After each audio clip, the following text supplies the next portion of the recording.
Basically, in this world we're living in, our lives are dictated by the governments in charge. Their world, their rules. So I know you've said you talked with President Trump about innovation generally. Did you talk with him about vaccines when you met with him? Absolutely. I talked about that during the next 4 years, we hope to get an HIV vaccine, that's been harder than people expected.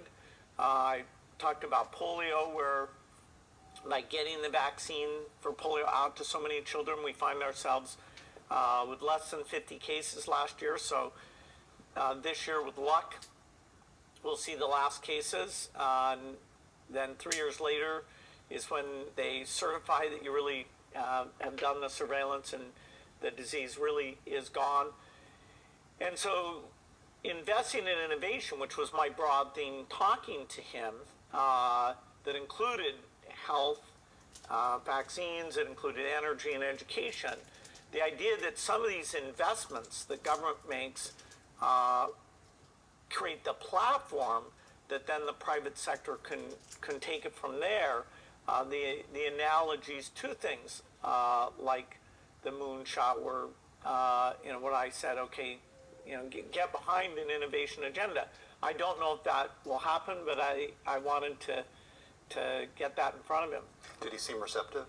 Well, he's met with all sorts of different groups about a lot of different things, but yes, he took the time, he listened, and he wanted to understand about some of the different diseases and the strength of the American role in doing all these things. I went through the economics of how vaccines, even though the cost of making the first one, the R&D is very high, that the marginal cost of making these things brings them down to under $1 eventually as you get the volume up. Trump himself has been openly skeptical about vaccines and the connection to autism, which I know is something that you've disputed.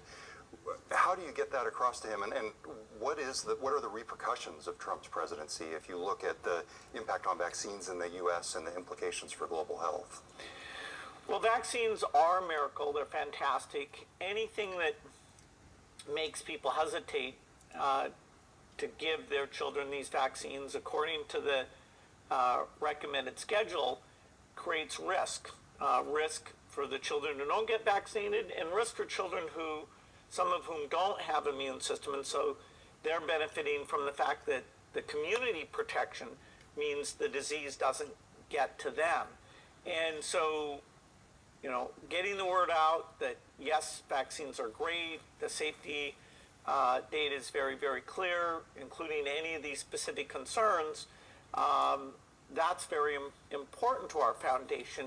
Every country, the rumor mill often works against us there. So we'll have to see how that one develops. I would certainly use my voice to try and avoid anything that undermines confidence so that parents are using vaccines fully. Did you talk to him about the environment and global warming and energy as well? Yes, my innovation message specifically included energy. It happened to be the same week that on Monday and Tuesday I announced the Breakthrough Energy Venture Group, and then on that Tuesday afternoon in December was when I sat down with him. So I explained, the U.S. has great science here. This is where the market for these things is going to be. It connects to less pollution. It connects to U.S. jobs.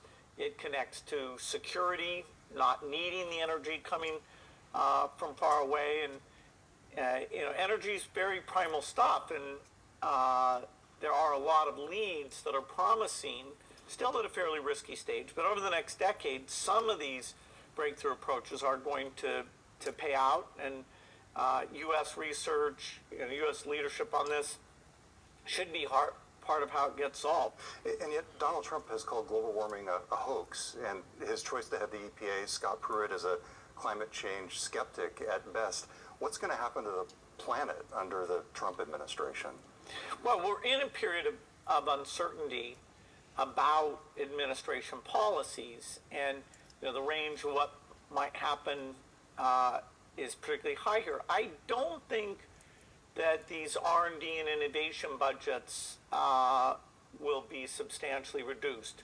I think there's even a chance that they might be increased, and we should go and make that case to the executive branch, to the Congress. R&D generally has been a bipartisan thing because in the IT space, in the medical space, the U.S., the benefits to ourselves and the world and our economy have been very, very clear. And, so I'm hopeful we can make a very strong case there. Energy is actually harder. It takes more time to get a product, but if you do, it's a very, very big market. And the constraints of doing that in a clean way are, it's more obvious all the time. We really, not only do we need to do it, we need to do it with some sense of urgency. Are you optimistic about a Trump presidency at this point? Well, I know that historically, our foundation has had great relations with all the administrations. Clinton administration did a lot of outreach. The greatest rise in U.S. foreign aid was under the Bush administration. That's where we got the AIDS initiative, which is called PEPFAR. We got a malaria initiative. Really a phenomenal time, even though in the early stages there was some uncertainty. Then, of course, Obama, although he had budget constraints, he believed in these things, a lot of new initiatives, including in agriculture. And so hopefully the case, whether it's energy or child vaccines, the case of the many benefits helping countries so that they are stable. So these refugee problems that have been troubling for Europe, a little less so for the U.S., but even so, a lot of controversy there. These things are why the future is going to be better than the past, and people really do look to the United States. So we'll be there, making the case.